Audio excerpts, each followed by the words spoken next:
どうもだよーん。ということで、今回は第11期竜王戦第4局の藤井猛七段対谷川浩司竜王の一戦を並べていきたいと思います。今シリーズは藤井挑戦者が3連勝しておりまして、それを受けての第4局ですね。はい、平成10年の将棋になりますね。それでは、先手の藤井先生側から並べていきたいと思いますね。はい、初手7六歩と、はい、3四歩と、で6六歩、6二銀、で6八飛車と、はい、今シリーズはやはり藤井システムを引っ提げての7番勝負ですので、四間飛車から藤井システムですね。4二玉、1六歩と早くも端歩をつきました。で1四歩と、はい、素直に穴熊にはいきませんという感じの、で銀で玉で3八銀、はい、後手はまだ作戦を明らかにしておりませんね。なので先手も玉を移動せずに、まだ穴熊などの含みもあるので、居玉で待機していますね。で6四歩とねつきまして、はい、右四間飛車とかの急戦を見せられたので4八玉と、はい、ついに玉を移動しましたね。6三銀で囲っていきますね。はい、で美濃囲いが完成しました。で飛車回ってと右四間飛車になりましたね。そうですね、普通に穴熊に潜りに行くとやはり、藤井システムで攻められてしまいますからね。谷川先生は攻めの棋風ですから、やはり自分が先に攻めたいという意思を感じる駒組みですね。右四間飛車で7五歩、はい、これはそうですね、非常に主張の強い一手で、次に7四歩から7三桂と桂を活用する手を防いでるので大きなポイントですね。7五歩と、右四間自体はプロ間ではあまり指されませんよね。単調な駒組みに攻めになってしまうという、意見があるので指されませんけれども、この角番の大事な将棋で持ってきましたね。はい、7五歩に4二金寄と、で2八玉で3三角と、はい、攻める体勢を作ってから囲いに行くということになりましたか。で9六歩と、この辺味わい深いですね。9六歩、はい、で2二玉、そして7八飛車と、はい、非常に積極的な作戦ですね。次7四歩から一歩交換を狙いまして、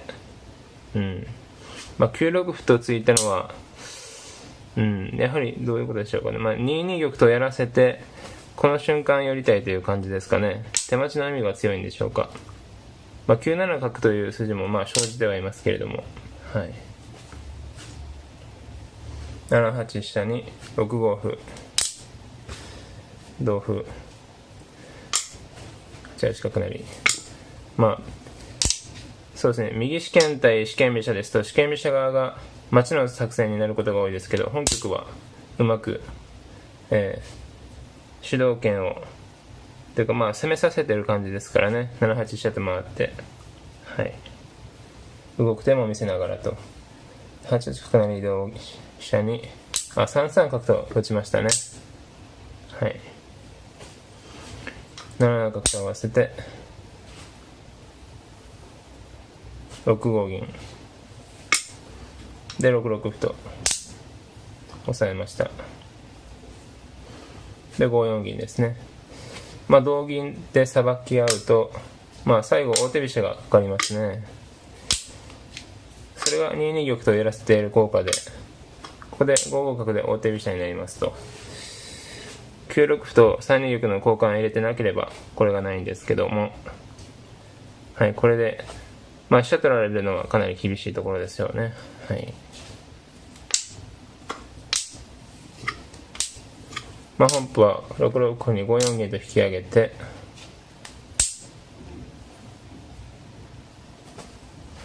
8六歩と、飛車を活用しに行きますね。金上がってついて6四飛車と飛車で8四歩を受けましたね。それでも突き捨てて同歩で5六銀と、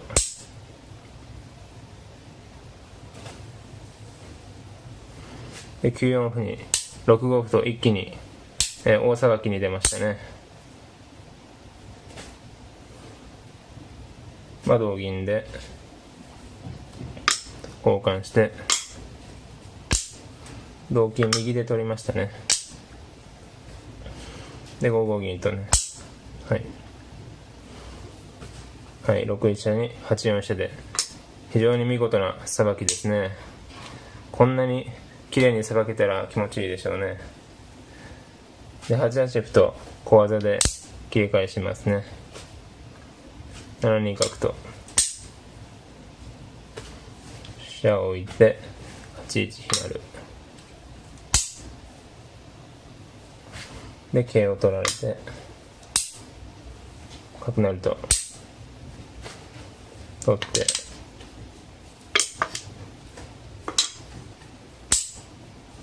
銀引いてと、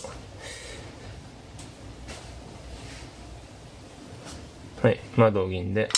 まあ先手は5五角から3六桂の筋さえ気をつければ、なかなか相当寄らない格好という感じですね。飛車を打って、まあ5五角と3六桂を狙いますね。で4六歩と突きました。まあこれは受けの手筋ですね。まあ同角なら、まあ4七金と上がっても3六桂を受けれますし、まあ銀打つ手もありますし、まあ3六桂の受ける形ですね。4六歩に4二銀打ち、期待が入っているというか、6三歩で9九とそうですね、4二銀のとこは次に4二銀の狙いがあるので、まあ受けないとしょうがなかったというところですかね。これでまあ同銀なら2一竜、同金なら3一竜で厳しいので、まあ銀投資するのは厳しい辛いところですけどもね。でまあ6三歩9九とで6二歩成と、と金攻めは分かりませんね。で角を出まして4七銀で4七銀打ちで、ここで投了となりまして、藤井先生の勝利となりましたね。これで竜王獲得となりました。まあこれはちょっと角取りで、まあ角逃げないとしょうがないですけど、どこ逃げてもまあ5二とで、ちょっと受けが難しい格好ですね。最後はダイヤモンドミノで、賞金の3000うん百万をゲットということで、いやそうですね、序盤の7五歩から、四間飛車は受け身にならずに、しっかり積極策でいけたというのが非常に序盤巧者だなという印象ですよね。やはり、あそこまで綺麗にさばけるっていうのはね、なかなかないと思うんですけど、後手としてはどうでしたかね。6二飛車と回る前に7四歩と突いておいた方が良かったのかということもまあ一応考えられますけれどもね。まあその場合先手はどういう駒組みをしたのかっていうことも気になりますけれども、ちょっと7五歩突かれて、まあ攻めるつもりで6二飛車と回ったと思うんですけれども、逆にちょっと攻めさせられてしまった印象もあるんでね、本譜は。そうですね。まあ四間飛車対策として、振り飛車側が見事に、解消した将棋でしたね。それではどうもありがとうございました。